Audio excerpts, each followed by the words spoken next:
That's all right. Yep. All right.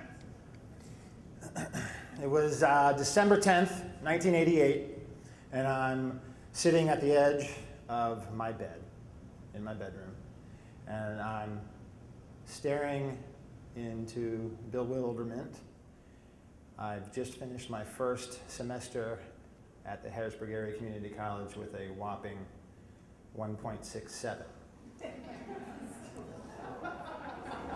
In the last 2 weeks, I have wrecked my father's truck twice.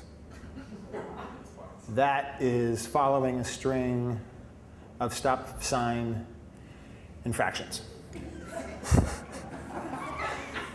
My dad opens my bedroom door and says, "Well, I just got off the phone with the auto insurance people. They want $2,000 a year for you to drive." Now it's 1988. I won't be paying that, and you'll be paying that. Oh, and I told you that I'll pay for college as long as you pass. You're not passing, so you're going to have to pay that back. And if you're just going to work at UPS, I'm going to need $180 a month rent. It's 1988. I'm 18. He shuts the door.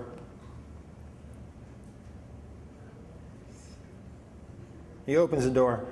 "Oh, yeah, by the way, some guy from the Navy recruiter called. Just to let you know. He asked for you." I said, "Okay." So I spent the next, I was just like, okay, maybe it's time to go see the world. And spent the next couple of weeks just hanging out with my friends and,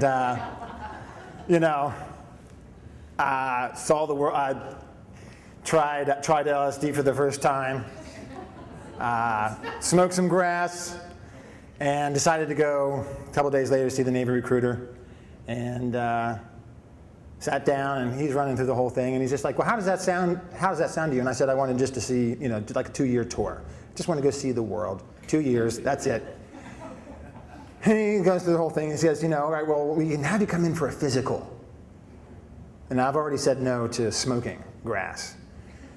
And I said, "Oh, okay, well, when would I do that?" And he said, "Well, that would probably be, I don't know, how's tomorrow?" And I said, "Okay, well, remember when I told you that I didn't smoke grass? I did." And he said, "Oh, okay. Here, just take these, and then we'll schedule it for next week." I said, "Oh, okay." It was Golden Seal. I don't know if you know what that is. It cleans you out pretty fast. So I passed that, and then they wanted me to take the exam that kind of finds out what your strengths are, and that came back, and I ended up being strong in sciences. And he said, "Well, we want to offer you the nuclear program, and I'll be honest with you," he says, "that's the highest paid enlistment in all of the services." Now that could be recruiter bullshit, but they were offering me $6,000 upon graduation, and I'm thinking, man, I can drive for 3 years. So, but the only downside of that was it was a 6-year contract with the Navy. And I signed it. And so in January, and then because of admitting to smoking cannabis, I had to have a 3-month delayed entry program. So I was looking at the end of March. So in January, right on time, I fell in love with the girl next door up in Duncannon.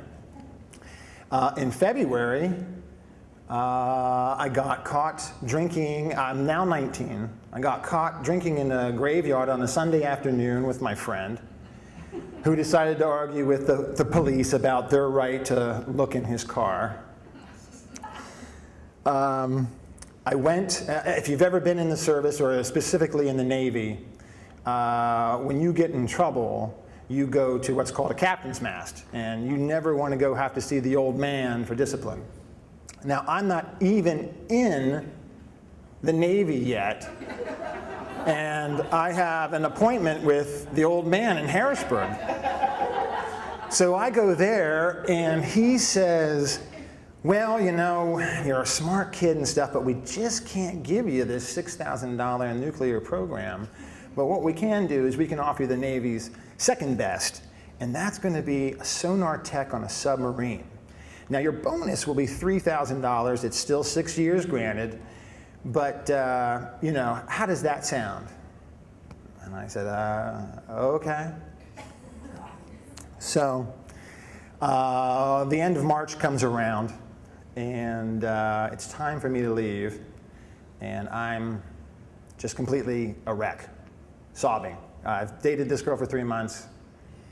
It's, I don't want to go, especially for 6 years on a submarine at 6'4".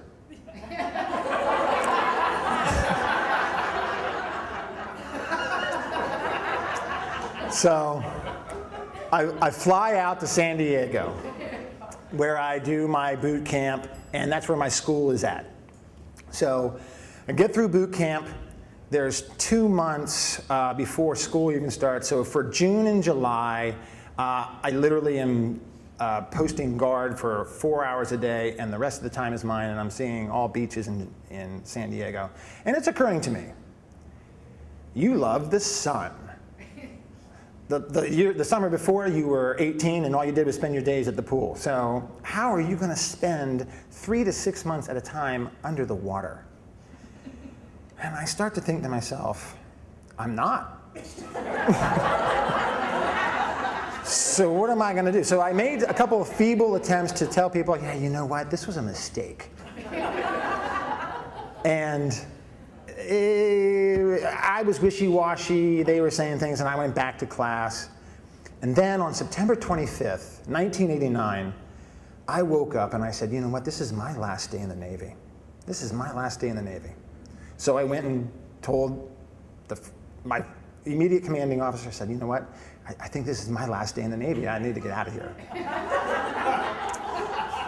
So for the next month, I kept telling them that. And I finally got a meeting with a doctor, and I took the Navy bus over there. It was in the evening, and I was like, all right, well, I gotta really tell this guy, I gotta impress this guy that I'm not supposed to be here, and I don't know how I'm gonna do it. I don't know what I'm gonna do. Maybe I'll shake. So during the interview process, I decided to shake my leg, and if I reached for a glass of water, I was shaking my hand.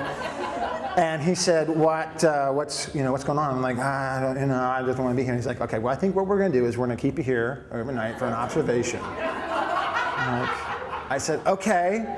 I'm like, I can't tell if this is good or bad. Whoops. And so I go into the basement of this hospital facility, and it is the psych ward. And it ends up being this is a minimum 3-day stay. You know that. I'm like, no. And so I have my turn for the initial interview, and I'm talking to these two doctors, and I fill out the form, and I fill it out to the truth, like I did for the recruiter, who had omitted the late bedwetting. So when I had that there, and he's like, well, you didn't have this on your original thing. And I said, well, the recruiter told me to take it off there because I wasn't going to get as good a job if I kept it on there. The doctor bought it because they know recruiters are shifty like that. And, but the next thing I know, the doctors call my mom. And my mom has a conversation with him and says, well, I wanted my son to go to college. He needs to get the hell out of this house. I'll be honest with you, but the Navy's not for him. So doctors come over, and they said that your mom wants to talk to you. And picked up the phone, she's like, honey, they're going to let you come home. I was dumbfounded. I stayed one night in a minimum 3 stay. I go back to my barracks, and I actually I have 2 weeks left for the final to be out. I take a flight home from San Diego to Harrisburg simply to go to my girlfriend's homecoming, where she broke up with me. I fly back out for 2 weeks, my departure date is on November 14th, which happens to be my mother's birthday, and I come home, I go back to work at UPS, I'm paying rent, paying my dad back for college, and gonna figure out how to pay for car insurance. And I wouldn't mind a do-over for 19.